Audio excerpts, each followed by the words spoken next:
இங்க ஒர்க் பண்ணவங்களுக்கு சம்பளமே கொடுக்காம அலைய வைக்கிற ப்ரொடியூசர்ஸ் எத்தனை பேர் இருக்காங்க தெரியுமா? எனக்கே லிட்ரலி ஒரு 3-4 ப்ரொடக்ஷன்ல எனக்கு காசு வராம இன்னைக்கு வரைக்கும் கூட நாங்க லிட்ரலி ஃபோன் பண்ணிட்டு அந்த பணம் ஃபுல்லா அவங்க செமெட்ரி இது பண்ணிட்டு அது ஃபுல்லா எரிஞ்சு முடிக்கிற வரைக்கும் நான் ஒரு சேர் போட்டுட்டு இப்படியே உட்காந்து பார்த்துட்டு இருப்பேன். இது மூவ் ஆகும், அந்த இது எந்திக்கும், அதெல்லாம் பண்ணும். ஒரு குறிப்பிட்ட டைம்ல அந்த ஸ்மெல் அதிகமா வர ஆரம்பிக்கும் போது மட்டும்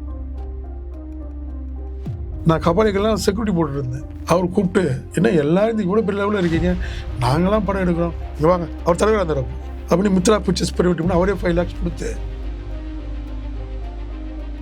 சூரியன் எஃப்எம் டிஜிட்டல் நேயர்களுக்கு ஹாய், வணக்கம், நமஸ்கார். நான் ஆர்ஜே போஷா. இன்னைக்கு ஒரு சூப்பர் டூப்பர் இன்டர்வியூக்காக நம்ம எல்லாருமே join ஆயிருக்கோம். So let's welcome actress Rachita to the show interview. Thank you. வணக்கம். All good. How are you? Yeah, I'm doing good. So lovely to see you here.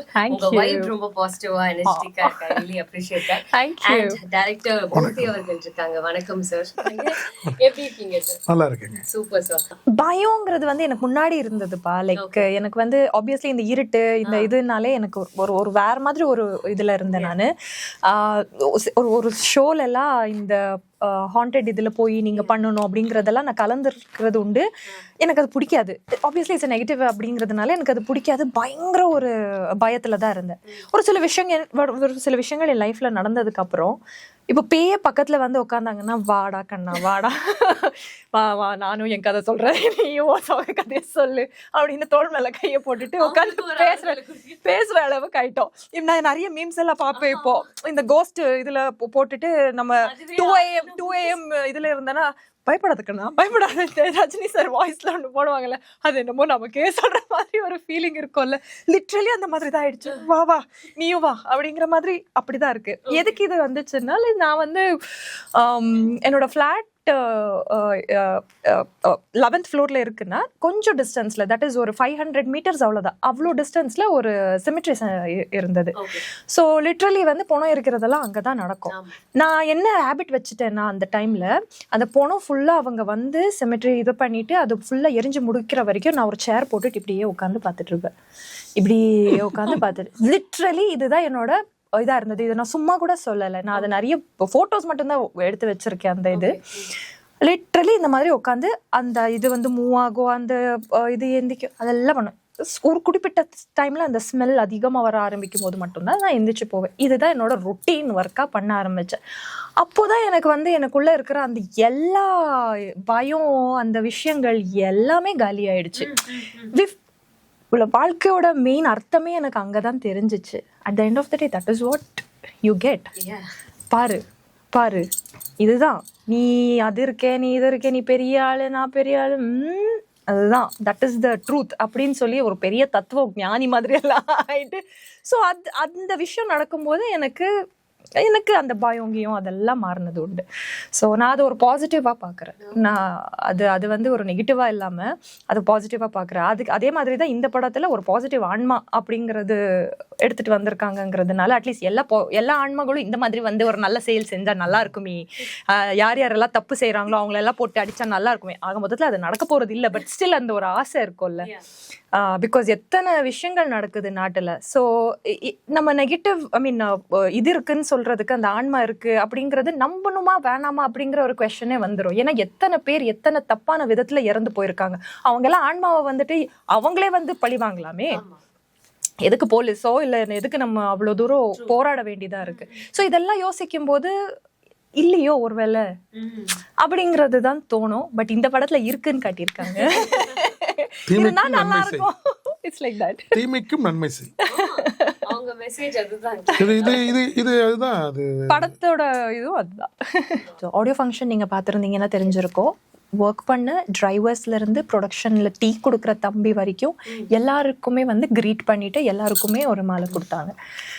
Rudrakshi சில்வர்ல ஒரு மாலை எல்லாருக்கும், அத்தனை பேருக்கும் கொடுத்துருக்காங்க. ஸோ அது is a very special quality for being a producer. இங்க work பண்ணவங்களுக்கு சம்பளமே கொடுக்காம அலைய வைக்கிற ப்ரொடியூசர்ஸ் எத்தனை பேர் இருக்காங்க தெரியுமா? எனக்கே லிட்ரலி ஒரு 3-4 ப்ரொடக்ஷன்ல எனக்கு காசு வராமல் இன்னைக்கு வரைக்கும் கூட நாங்கள் வந்து லிட்ரலி ஃபோன் பண்ணிட்டு சார் இப்போ கொடுங்க சார்ன்ட்டு இப்படி கேட்குற அளவுக்கு இருக்கும். பட் திஸ் பர்சன் எல்லாருக்குமே ஈக்குவலாக ட்ரீட் பண்ணிட்டு அவங்கள வந்து மேடையில் சத்தியமாக இது ஆல்மோஸ்ட் டெலிகாஸ்ட் ஆச்சு, மேடையில் நிற்க வச்சு எல்லாருக்குமே ரெஸ்பெக்ட்ஃபுல்லாக இது பண்ணாங்க. That was really appreciable. Being first time producer he did this. யாருங்க பண்ணுவாங்க அந்த மாதிரி அப்படின்னு ஜட்ஜஸ்லாம் இருந்தாங்க. அவங்க ஃபேமிலியில் என் ஆஃபீஸில் வந்து முதல் முறையாக எங்கள் ஹஸ்பண்டை வந்து நீங்கள் ஸ்டைலில் ஏற்றிருக்கீங்க. சின்ன பசங்க யாருங்க அவங்கள யாருமே பார்க்க முடியாது. சினிமாவில் வந்து ரொம்ப பெரிய லெவலில் உள்ளவங்களை மட்டும்தான் மதிப்பாங்க. கரெக்ட். நான் அவங்களெல்லாம் இல்லை. என்னை பொறுத்தளவுக்கு இந்த மாதிரி ஆட்களுக்கு தான் நம்ம ரெஸ்பெக்ட் பண்ணணும். ஏன்னா நிறைய பேர் வாயில் சொல்லுவாங்க, நான் யாருக்கும் பயப்படவே மாட்டேன். நீங்கள் தமிழ்நாட்டில் என்ன மாதிரி ஒருத்தர் இருக்க மாட்டாங்க. எவ்வளோ பெரிய கோடீஸ்வரன் நான் மதிக்க மாட்டேன். இந்த ஒர்க் பண்ணுற கேட்டகரி இருக்குல்ல, அவங்க கூட நான் ஜாலியாக இருப்பேன், பணம் பார்க்க மாட்டேன். அந்த எண்ணத்தில் தான் இவங்க எல்லாரையும் மேலே கூப்பிட்டு ஸ்டேஜில் பண்ணது. அவங்க ஃபேமிலியாக என்கிட்ட வந்து அழுதாங்க. இப்போ எனக்கே அழுவ வருது. அவங்க வந்து அழுதாங்க என்கிட்ட. எங்கள் இவ்வளோ நாள் நாங்கள் ஒர்க் பண்ணியிருக்கோம், முதல் முறையாக எங்கள் படமே ரிலீஸ் ஆகலை, எல்லாரும் ஆர்டர் பண்ணீங்க. இதை வெற்றி விழா கொண்டாடும் போது ஒரு மொமெண்டோ கொடுக்கறது அதெல்லாம் லிட்டரலி டிஃப்ரெண்ட். அதுவுமே வந்து வெறும் team and cruise, like for example ஒரு டைரக்டர்ஸ், கேமராமேன், இந்த மாதிரி அசிஸ்டன்ஸ், மெயின் இதோட. பட் யோசிச்சு பாருங்க, அந்த எத்தனை பேர் இருப்போம் நம்ம ஒர்க் பண்றவங்க. அது இல்லாம ஆர்டிஸ்டோட அசிஸ்டன்ஸ், அது மேக்கப் டிபார்ட்மெண்ட்ஸ், ப்ரொடக்ஷன் டிபார்ட்மெண்ட், அதான் சொன்னேனே. ஸோ எல்லாருக்கும் ஈக்குவலா பண்ணது வந்து இவர் தான். ஸோ அதனாலேயே வந்து அந்த மனசுக்காகவே we are all like come on sir, we'll support you அப்படின்னு இறங்குனதுதான். இல்லை அது எல்லாம் எனக்கு மட்டும் இல்லைங்க, எல்லாருக்கும். இதை நீங்கள் போடுங்க முக்கியமாக கட் பண்ணாமல். இது ஒரு டைரக்டரோ ப்ரொடியூசர்ஸ் யார் மேலே இருக்காங்களோ அவங்க எல்லாம் இந்த இது இருக்கணும். அவங்க என்ன பண்ணுறாங்கன்னா, எடுத்த உடனே டாப்பில் தான் பார்க்குறாங்க, கீழே இருந்து தான் எல்லாருமே மேலே போக முடியும். நான் அங்கேருந்து ஸ்டெப் ஏறி தான் உங்கள் மேலே வரேன். நான் மேலே எடுத்தோன்னே முடியாது. நான்லாம் அப்படி தான் கஷ்டப்பட்டு தான் மேலே வந்திருக்கேன். என்னுடைய திறமைக்கு மெயின் காரணமே என்னுடைய கஷ்டம் தான் என் திறமை. நான் 13 வருஷம் பத்திரிகை நடத்துகிறேன். இது வரைக்கும் என் பத்திரிகையில் ஒரு தப்பு நடக்காது. மோட்டிவேஷன் மட்டும் தான் இருக்கும். நான் டெஸ்ட் வச்சுருக்கேன். யாரெல்லாம் புது ஆக்டரோ அவங்களுக்கு ஜனவரி 1 31 நைட்டு கூப்பிட்டு ஒருத்தருக்கும் அவார்டு கொடுப்பேன். ஏன்னா அவங்க அடுத்த படத்துக்கு வரணும். ஏன்னா அந்த படத்தில் கொடுக்க மாட்டாங்க அவங்களுக்கு, அவங்கள கூப்பிடுவேன். என்ன சார் வேணுமா, இங்கே ஃபஸ்ட் அவார்டு இதுதான். அப்படி கேரஜாமா கூட என்கிட்ட என்ன சொன்னாங்கன்னா, இந்த வேஷம் இது வரைக்கும் நான் நடித்ததே இல்லை, முதல் முறையாக என்னை கூப்பிட்டு நீங்கள் நடிக்க வச்சுருக்கீங்க இந்த வேஷம். நான் இந்த மாதிரி ஒரு சாமியாராக வந்து ஆர்சாதம் பண்ணிட்டு நான் போகல அப்படின்னாங்க. அது மாதிரி ஒன்றும் ரசித்து இந்த மாதிரி உள்ளவங்களை மதித்து நீங்கள் எப்போ எடுக்கிறீங்களோ அந்த படம் கண்டிப்பாக வெற்றி அடையும். அதில் மாற்றமே கிடையாது. ப்ரொடியூசர் தானு அவர் தான் முதல்லையே என்னை ப்ரொடியூசர் கவுன்சிலில் மெம்பர் ஆக்கினது. நான் கபாலிக்கெல்லாம் செக்யூரிட்டி போட்டுருந்தேன். அவர் கூப்பிட்டு, என்ன எல்லாரும் இவ்வளோ பெரிய லெவலில் இருக்கீங்க, நாங்களாம் படம் எடுக்கிறோம், இங்கே வாங்க, அவர் தலைவராக இருந்தார். அப்படி மித்ரா பிக்சர்ஸ் பெரிய அவரே 5 lakhs கொடுத்து பண்ணிட்டாரு. இப்போ கூட அவர் தான் வந்து எல்லாமே ஆடியோ லான்ச்சில் கூட இருந்தார். எனக்கு என்ன தோணுது தெரியுமா, இவங்க இவ்வளோ பாசிட்டிவா இவ்வளோ விஷயங்கள் பண்றதுனால எல்லாருமே இவங்களுக்கு வந்து துணையா இருக்காங்க. இவங்க ஒரு ஃபோன் பண்ணா போதும், ஐயோ நீங்க சொல்லணுமா, இது நாங்க வந்து பண்ணி தரோம் அப்படிங்கிற மாதிரி people are coming and supporting. So maybe it's because of his good வில்னு நினைக்கிறேன். சீரியஸ்லி எனக்கு இப்போ நான் எல்லாருமே, நான் எந்த ஃபீல்டில் இருந்தாலும் கூட எல்லாருமே நல்லா ஹெல்ப் பண்ணுவாங்க. நிறைய ஜட்ஜஸ்லாம் கூப்பிட்ட உடனே வருவாங்க. என் மேலே ஒரு தவறு இருக்காது இது வரைக்கும். ஸோ அந்த மாதிரி தான் தானும் வந்து கிட்ட அவர் 10 minutes இருப்பார், 2 hours இருந்தார். ஆமாம், வந்துட்டு போயிடுற அப்படின்னு சொன்னவங்க எல்லாம் முடிச்சு எல்லாருக்கும் இவங்க பண்ணுறதை பார்த்துட்டாங்கல்ல, எல்லாருக்கும் கொடுத்தாங்கல்ல. So they felt very happy. இருந்து ஓகே சார் நாங்களும் இருந்து பண்ணுறோம் அப்படின்னு சொல்லி எல்லாருக்கும் கொடுக்குற வரைக்கும் இருந்துட்டு போனாங்க. ஆடியோ கூட அவர் சொன்னார், வேணாம், முதல் படம் எடுத்திருக்க, எங்கேயும் போய் கெஞ்சக்கூடாது, அண்ணன் இருக்கேன் பார்த்துக்கிறேன். இப்போ நிறைய சப்போர்ட் அவர் தான் பண்ணுறாரு. அது நம்ம நடந்துக்கிற விதங்கள், நம்மளும் அப்படி தான் இருக்கணும்.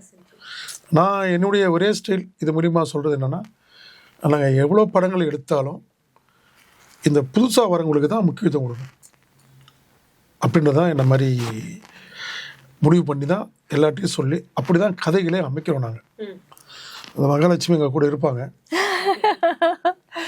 Yes sir. நான் one of the producer வந்துறேன். Don't worry. I will join hands. Involvement தான் நாளை காலம் இவங்களே ப்ரொடியூசர் தான், இவங்களே டைரக்டர் தான். நீங்கள் எப்படி எடுத்துக்கிறீங்கன்றது தான், உங்களுடைய திறமையை எப்படி யூஸ் பண்ணுறீங்க எல்லாருக்கும் வரும். நீங்கள் டைரக்ட் பண்ணலாம், எல்லாம் சொல்லுவாங்க எப்படின்னு, அதெல்லாம் கிடையவே கிடையாது. உங்களுக்கு திறமை இருந்து நீங்கள் அழகாக ஜெயிக்கணும்னு நினைச்சீங்கன்னா உங்களால் முடியாது யாரும் கிடையாது. இப்போ மகாராஜினுடைய தைரியமே தனிமையில வெற்றி கொள்கிறாங்க. இதை பார்த்து பாசிட்டிவாக நீங்கள் பேசணும். நெகட்டிவாக யார் பேசினாலும் அவங்க சரியில்லாதான் அர்த்தம். தவறுகளை எப்போ சுட்டி காட்டுறோமோ நோ யூஸ். அண்ணா சொல்லுவார், அண்ணாதுரை இருக்க சொல்லியிருக்காருல்ல, எப்படி ஜெயிச்சான்னு பார்க்காத, ஜெயிச்சவனுக்கு முதல்ல கப்பு கொடு. அவங்கள பாராட்டுங்க, அவங்கள கிரிட்டிசைஸ் பண்ணாதீங்க. இப்படி தான் வந்தான், கூவத்தில் நடந்து வந்தான், அதை சொல்கிறவங்க தப்பு.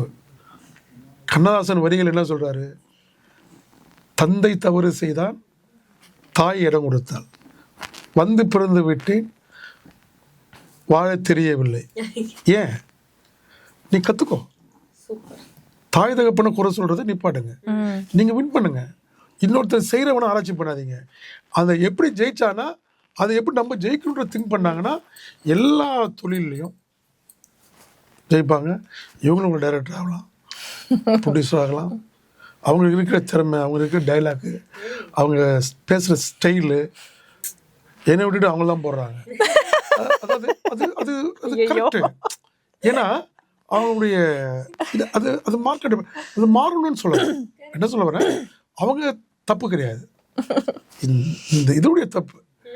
எப்போ ஒரு தொழில் நீங்கள் கரெக்டாக செய்கிறீங்களோ அது உங்களுக்கு வெற்றியை கண்டிப்பாக கொடுக்கும். வேர்வை வேறு உண்டு நமக்கு. இதுதான் நான் கற்றுக்கிட்ட பாடங்கள். Thank you so much dear.